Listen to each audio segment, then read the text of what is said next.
Japanese people live longer than Americans. They move better at 90 than most Americans do at 65. And they are not doing it with pills, injections, or a medicine cabinet full of pain creams. They are doing it with 7 daily habits that create a body where inflammation never gets the foothold it needs to destroy your joints in the first place. These habits do not have English names because they did not come from English-speaking countries. They came from a culture that never separated movement from daily life, never separated food from medicine, and never accepted that getting old meant getting broken. Subscribe because we are going to walk through all 7 Japanese longevity habits right now. And by the end, you will understand why Western medicine keeps treating a symptom that the Japanese never allowed to start.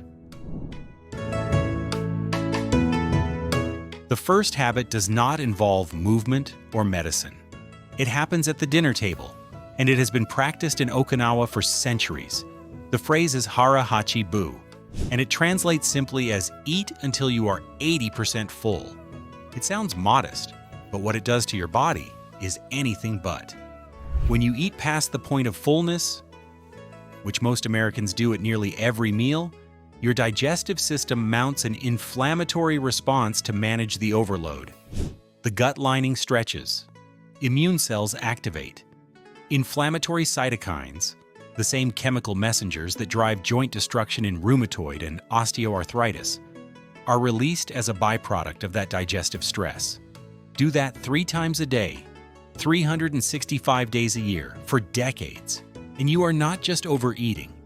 You are running a slow, continuous inflammatory program in the background of your biology, one that eventually shows up not just in your waistline, but in your knees, your hips, and your fingers.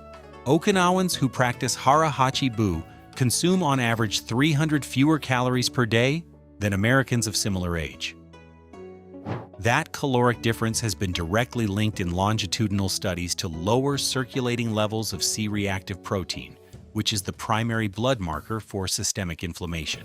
Lower C-reactive protein means quieter joints and cartilage that is not being bathed in inflammatory compounds every time a meal ends. It means a biological environment where arthritis has significantly less fuel to burn. Eat slower. Use a smaller plate and stop before the fullness signal peaks. This single habit practiced consistently begins changing your inflammatory baseline within weeks, not months. In most Japanese homes, particularly among the older generations, the floor is where life happens. Meals are eaten at low tables. Conversation happens on cushions. Rest happens on futons rolled out at ground level.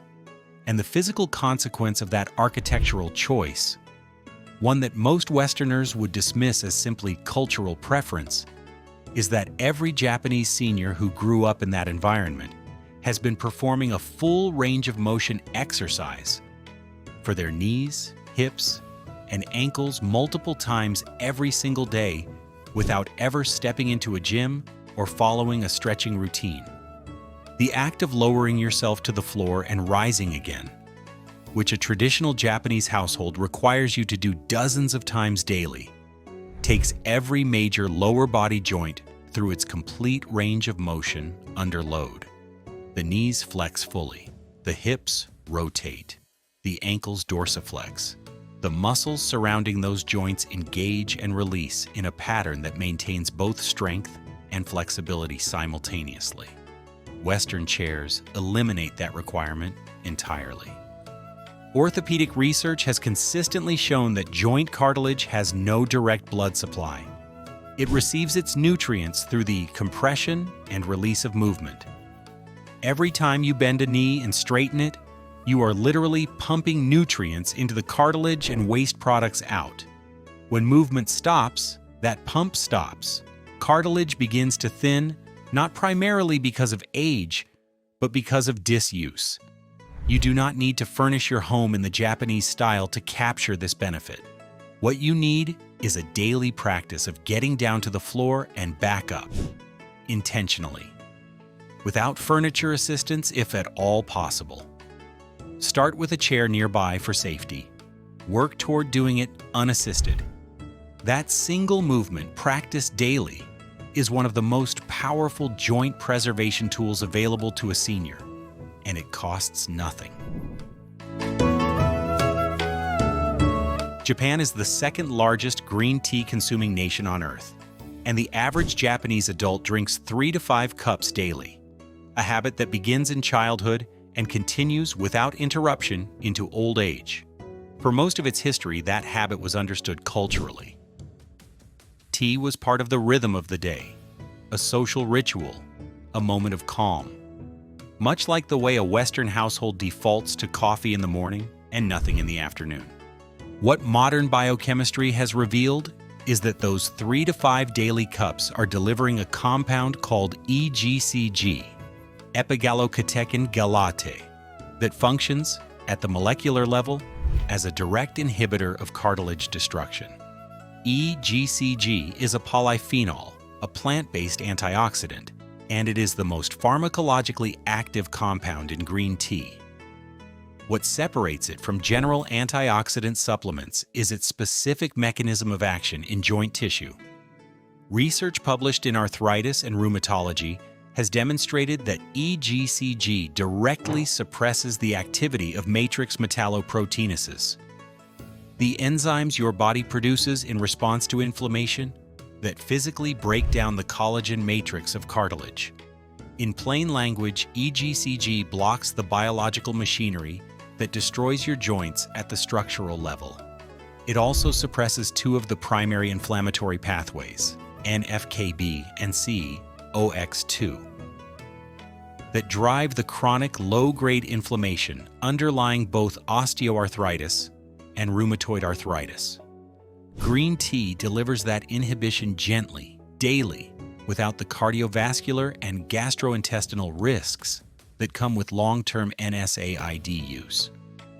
3 cups of brewed green tea daily delivers approximately 200 to 300 milligrams of EGCG. The research suggests meaningful anti-inflammatory effect begins at that threshold. The tea needs to be brewed. Bottled green teas from the grocery store are typically pasteurized and contain a fraction of the active polyphenol content of freshly brewed loose leaf or high-quality bagged green tea. Matcha, which is powdered whole leaf green tea, delivers the highest concentration of EGCG available in a single serving because you are consuming the entire leaf rather than an infusion. This is not a supplement. It is a morning habit that the Japanese have maintained for 1,000 years, and the biochemistry confirms exactly why it works. In Okinawa, there is a social structure that most Westerners have no direct equivalent for. It is called a moai, and it is essentially a committed social circle, a small group of people, typically 5 to 8, who have been bound together since childhood with an implicit agreement to support one another for life, not just emotionally, but practically. If one member of a moai falls ill, the others show up. If one loses income, the group shares resources. The commitment is not casual friendship. It is structural belonging, the kind that does not dissolve when life gets difficult. The reason this belongs in a conversation about arthritis and joint health is that chronic loneliness and social isolation are not merely psychological conditions. They are biological ones. Research from the University of Chicago and Carnegie Mellon has established that persistent loneliness elevates cortisol, the body's primary stress hormone, at levels comparable to a physical threat. And chronically elevated cortisol does something very specific to the joints. It suppresses the production of collagen, accelerates cartilage breakdown, and increases systemic inflammatory markers across the board. The seniors in the Blue Zone's research who were studied over decades showed a consistent pattern. Those with the strongest social bonds had the lowest inflammatory markers, the best joint function, and the longest health spans. This was not correlation. When researchers controlled for diet, exercise, and medical care, social integration remained an independent predictor of physical health outcomes. Isolation, by contrast, was found to be as damaging to longevity as smoking 15 cigarettes a day. The Moai model offers a specific lesson for Western seniors who are experiencing a loneliness epidemic that no supplement addresses. The goal is not to accumulate more acquaintances, it is to identify 2 or 3 people with whom you have genuine, consistent, mutually accountable connection, and to protect that connection the way you would protect any other health practice, because biologically, it is one.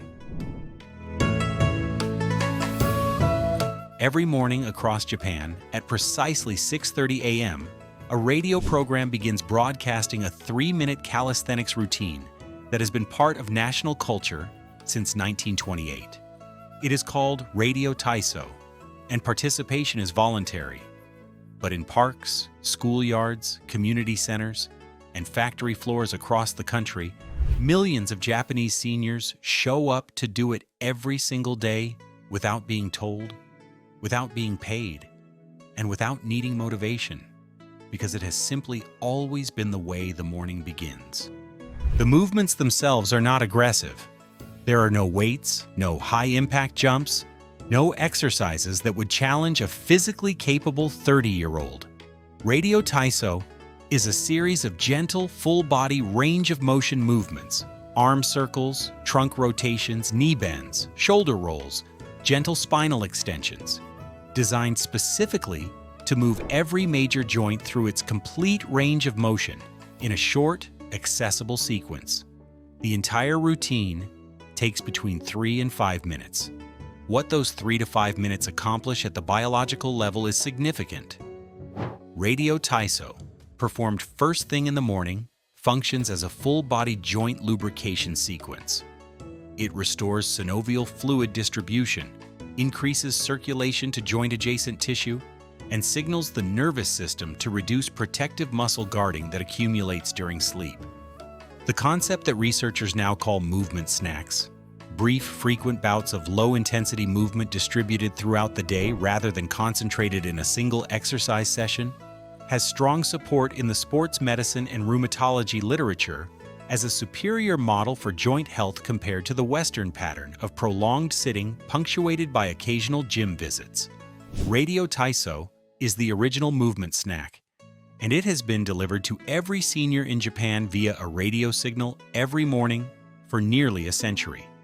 You do not need the radio program. You need 3 to 5 minutes every morning before you sit down for breakfast. Arm circles, gentle knee bends, trunk rotation, a forward fold if your back allows. The joints that feel the stiffest in the morning are not stiff because they are old. They are stiff because they have been still for 8 hours and the synovial fluid has settled. Move them and they respond every morning without exception. There is a communication highway in your body that most Western medicine did not take seriously until about 15 years ago, and that Japanese dietary culture has been instinctively supporting for over 1,000 years. It runs between the gut and every other system in the body, including the joints, and it is now referred to in rheumatology research as the gut-joint axis. The mechanism works like this. The gut microbiome, the ecosystem of bacteria, fungi, and other microorganisms living in your digestive tract, is one of the primary regulators of systemic inflammation. A diverse, well-fed microbiome produces short-chain fatty acids and other compounds that actively suppress inflammatory pathways throughout the body, including in joint tissue. A depleted or imbalanced microbiome, one fed primarily on processed food, refined carbohydrates, and limited fiber, does the opposite. It produces compounds called lipopolysaccharides that leak through a compromised gut lining into the bloodstream and trigger a systemic inflammatory response that researchers have now linked directly to the onset and progression of both osteoarthritis and rheumatoid arthritis. The traditional Japanese diet is a daily fermented food delivery system. Miso, fermented soybean paste, appears at breakfast in the form of soup and contains live bacterial cultures, along with isoflavones that have independent anti-inflammatory properties. Tsukemono, the pickled vegetables that accompany nearly every Japanese meal, are lacto-fermented and deliver additional probiotic cultures alongside the fiber that feeds them. These are not supplements taken in isolation. They are woven into every meal, every day, across an entire lifetime. The practical translation for a Western kitchen is straightforward. A daily cup of miso soup, made with real fermented miso paste, not the instant sodium-heavy powder, delivers measurable probiotic and anti-inflammatory benefit. Add a daily serving of kimchi, sauerkraut, or plain full-fat yogurt with live cultures, and you are beginning to build the gut microbiome diversity that the research now identifies as one of the most significant modifiable factors in joint inflammation. This is not a trendy wellness concept. It is a 1,000-year-old dietary practice that science is finally catching up to explain. Japan has over 3,000 onsen, natural hot spring bathing facilities, and bathing culture is woven into daily life in a way that has no real equivalent in Western countries. For Japanese seniors, a warm bath is not an occasional luxury, it is a nightly ritual, typically taken in the evening before sleep, lasting between 15 and 30 minutes, at a temperature between 100 and 104 degrees Fahrenheit.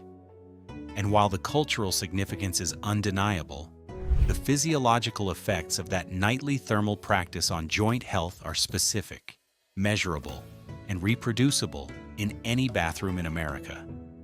When the body is immersed in warm water, blood vessels dilate and circulation increases dramatically to the skin and the tissue beneath it, including the synovial membrane that lines every major joint.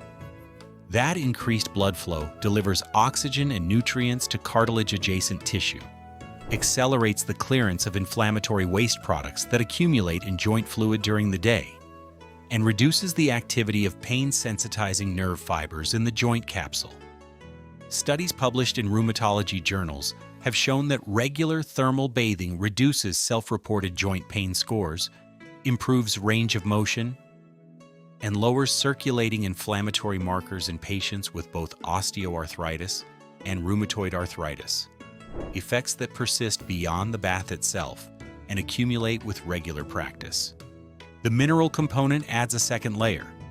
Natural onsen water is rich in magnesium, sulfur, and calcium, minerals that absorb transdermally through the skin during immersion. Magnesium in particular plays a direct role in regulating the inflammatory response at the cellular level, and magnesium deficiency, which is endemic in the Western population, with studies estimating that nearly half of American adults fall below the recommended daily intake, has been directly linked to elevated inflammatory markers and accelerated joint degeneration. Adding 2 cups of magnesium sulfate, which is simply Epsom salt, to a warm bath 3 to 4 times per week replicates the mineral immersion of an onsen at a cost of less than $1 per session. You do not need a volcanic spring in the mountains of Kyushu. You need warm water, 20 minutes, and a bag of Epsom salt from the pharmacy. The Japanese nightly bath is not just anti-inflammatory at the moment, it is engineering the conditions for repair while you sleep. The Western approach to joint health is built almost entirely on response. Something hurts, and we reach for something to quiet the hurt. A cream, a pill, an injection, eventually a surgery. Each of those tools has its place. There are moments when pain management is exactly what is needed and nothing else will do. But the system underneath that approach assumes that joint degeneration is inevitable, that inflammation is something that arrives from outside and must be beaten back, and that the goal is to manage a condition rather than prevent the conditions that allow it to take hold. What the Japanese model demonstrates, across 7 specific, daily, completely accessible habits, is that the biological environment in which arthritis thrives is not inevitable. It is built slowly, over years of small decisions. That environment is built slowly, through small daily decisions most people never connect to their joints at all. None of these habits require a prescription. None of them require a specialist referral or an insurance approval or a trip to a pharmacy. They require the understanding that your joints are not a mechanical system wearing out on a fixed timeline. They are a living tissue that responds to the environment you create for them every single day. Start with Habit 2 tomorrow morning. Before you sit down, before the coffee, before the phone, get down to the floor and get back up. Do it 5 times. Feel what your knees and hips tell you. Then, do it again the next morning, and the morning after that. The Japanese did not build a longevity culture on dramatic interventions. They built it on small, consistent daily choices that compound over a lifetime into something that looks, to the outside world, like a miracle. It is not a miracle. It is a system. And now you know how it works. Please subscribe and let us know in the comments which of these 7 habits you are going to start first. Thanks for watching.